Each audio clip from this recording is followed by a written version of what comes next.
This video is sponsored by Hobbynut Models. Check the link in the description below for more details.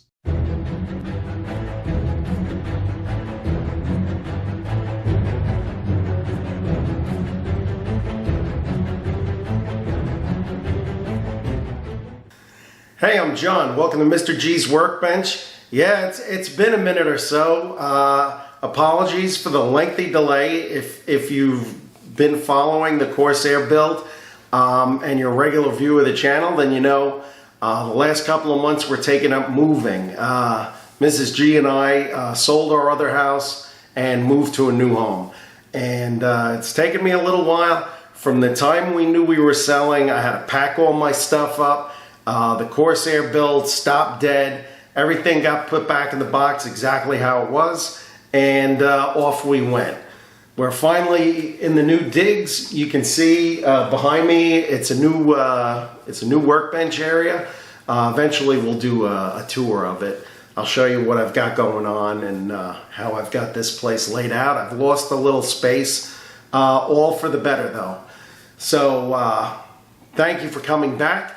Hopefully if you're one of the 70% of people that watch these videos that aren't a subscriber, I hope by the end of this video I'll convince you otherwise. Just hit the subscribe button down below. Costs you nothing, and every time I put out a video you'll know about it.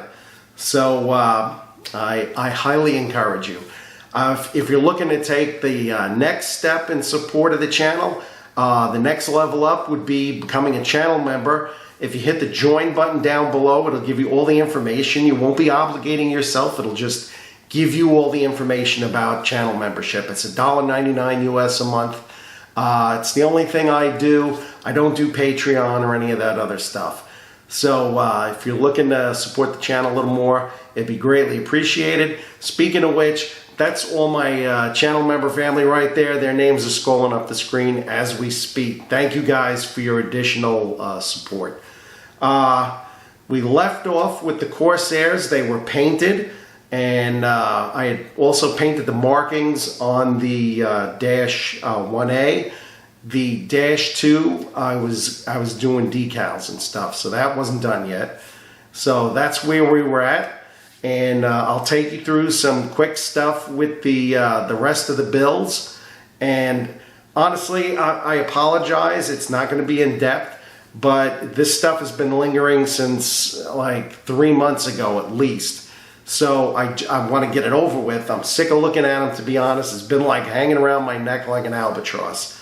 So we'll get those finished up. We'll take a look at the finished product, and hopefully you'll enjoy it, all right?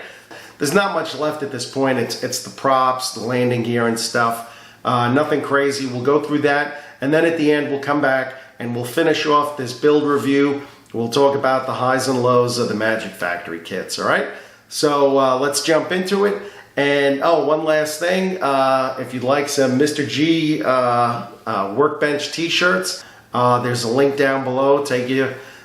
We've got coffee mugs, camping mugs, t-shirts. Not a lot of crazy shit. Some stuff as I thought of it, I came up with it. I did the Phantom Fiesta shirts. I did another Phantom shirt about picking your nose.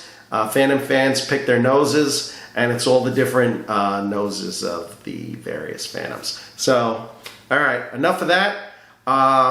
Let's jump back into the build, and I hope you enjoy it.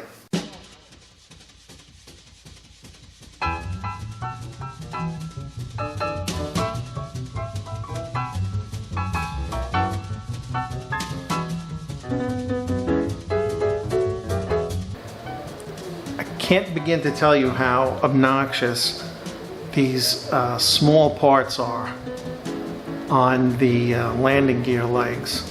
The problem parts, depending on which leg you're working on, are A40, A42, or A41 and A43. And it's these parts with the spindly thin legs sticking out on both sides. This part right here.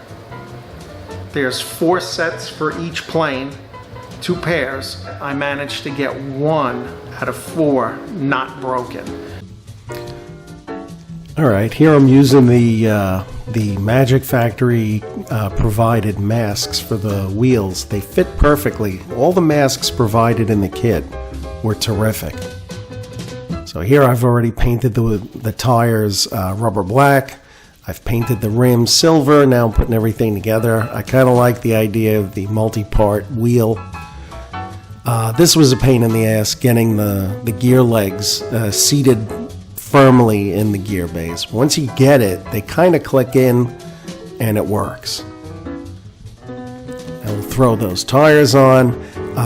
Magic Factory gives you 2 sets of tires for each plane.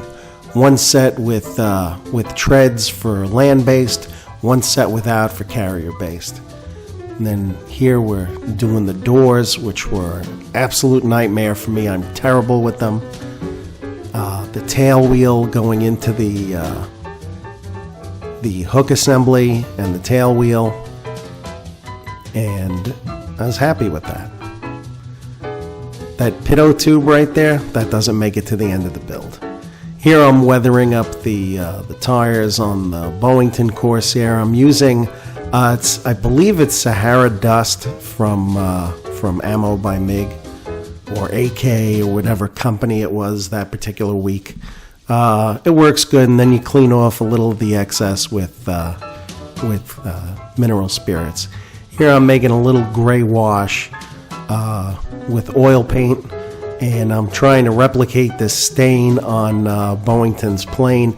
It's really very obvious, so this is my attempt at replicating it. It's not perfect, obviously. After the oil paint's dried, I came back with a dampened brush with some mineral spirits on it to kind of narrow it up, tighten it, and clean it.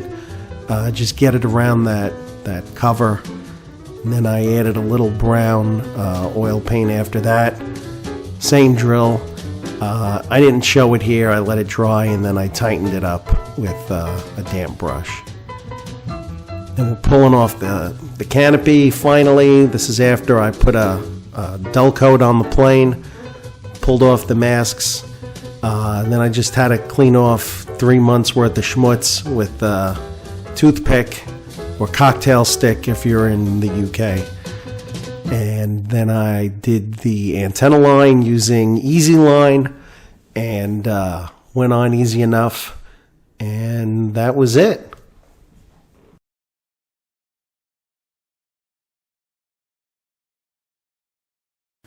So that's it. Magic Factory's Corsair dual combo kit. Good stuff overall. Well, let's talk quickly about, let's finish this out as a legit kit review. I'll start with what I think were the good parts of the kit, and then I'll close out with like the annoying stuff. Let me preface this by saying I have not personally built a Tamiya Corsair in 1/48 scale.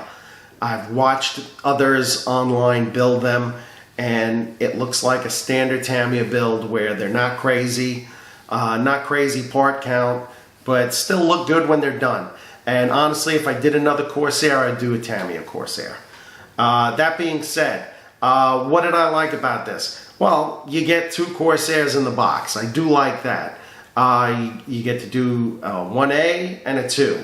And I think, I'm not a Corsair aficionado, but I believe if you leave the radar off the dash 2, it would be a dash 1, because you'd still have the window on the belly and the bird cage canopy. So it looks good. I know there's a lot of talk about the inaccurate rivet patterns on the planes.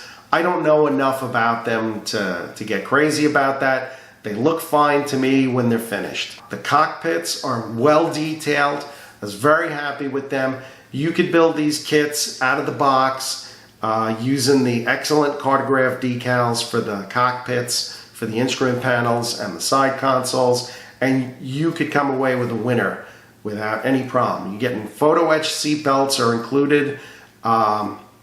So, realistically, do you need to go crazy and get aftermarket for it? Probably not if you're willing to accept the included marking schemes. You get enough schemes for 2 1As and 2 -2s. And the cartograph decals went down well. They were terrific. I used them on the -2. I was very happy with them. I like the attention to detail was good. Like I said, the cockpits look really good. The wheel wells look good when they're done. The tail wheel assembly was very intricate. If you wanted to, get crazier, I guess you could. The other thing I really liked was the engine out of the box. If you watched part 2, the engine is terrific. It's a terrific, little kit on its own. You just need to finish up some of the exhaust pipes if you wanted to pose it open. Of course, Magic Factory wants you to buy their 3D printed engine if you're going to do something detailed.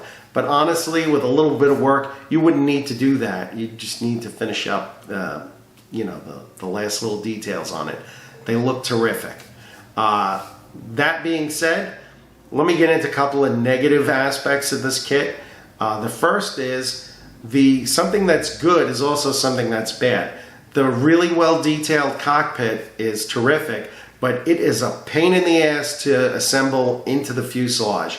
You got to line up these bulkheads from the cockpit, the firewall and the back wall, and get them to stay, parallel to each other, and somehow at the same time, not get the side consoles wonky. You've got about 5 or 6 things coming together at one time, and the only way to get it to work that I found was you had to use one half of the fuselage to kind of help you line up all those bulkheads and side consoles and shit.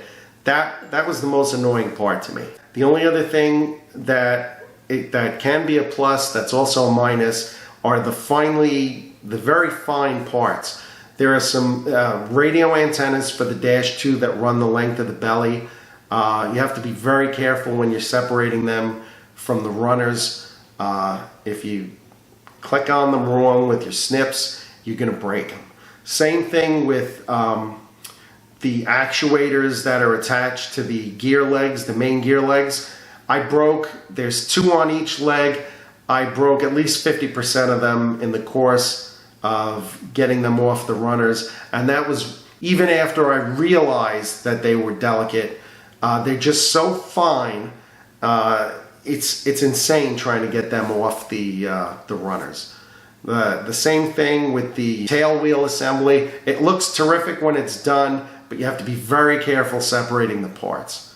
The other thing I wasn't too thrilled with was I left the one machine gun bay open. I suppose if you're so inclined, leave them all open. They give you all the parts to open them both up on both wings.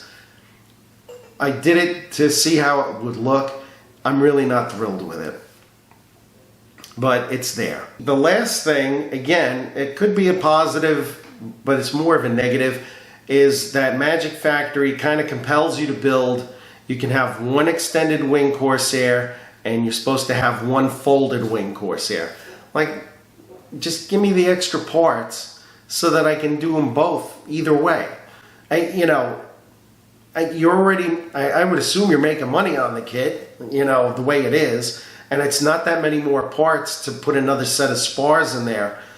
But, if you go back to, I believe it was part 3, I showed you the way that I learned online to extend the folded wings into another extended wing set, so it can be done.